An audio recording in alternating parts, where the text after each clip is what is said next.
deploy our troops.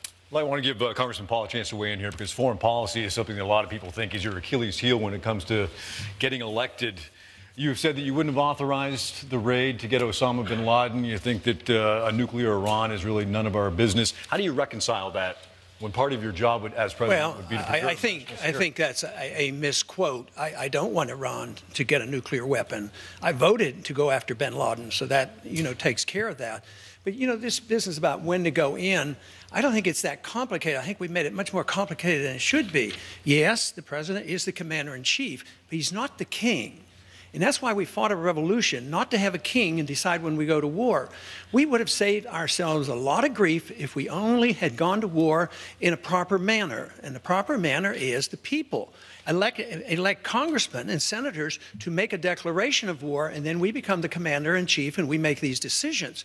But we went into Afghanistan, we went into Iraq, and now we're in Pakistan. We're involved in so many countries now. They want to move on to Syria, and they can't. There's some in Washington now can't wait till they start bombing Iran. We have to change this whole nature. You know, something happened this week I thought was so encouraging, and it reminds me of how we finally talked to the Chinese. I mean, they had killed 100 million of their own people, but we finally broke the ice by playing ping pong. But today, the American Navy picked up a bunch of fishermen, Iranian fishermen, that had been held by the pirates and released them. And they were so welcome. It was just a wonderful thing to happen.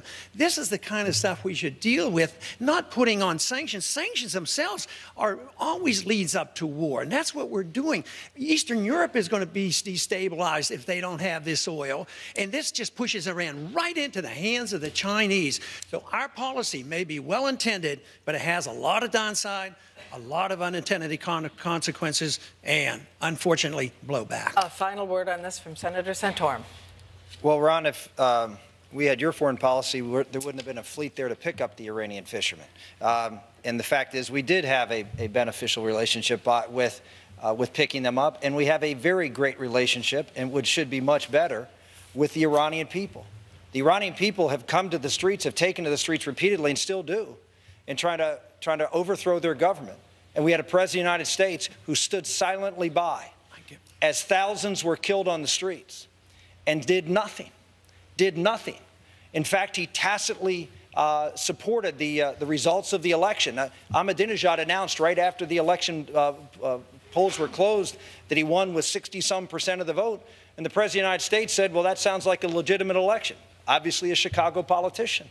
But that's not what a president of the United States does. He doesn't get up and condone this behavior and turn his back on the folks in the street. When I was in the United States Senate, I pushed to help those revolutionaries before the revolution, to give them resources, to make sure that we had the relationships. So, because I knew, and if you take polls, they do in Iran, the Iranian people love America because we stand up for the truth and say, and call evil, which is what Ahmadinejad and the mullahs are. We call evil what it is. And that's why they admire us, because we tell the truth. Now we just have to have a president that helps them do what's necessary, which is to turn that regime out. We got to go to break. Much more to come. We'll be right back.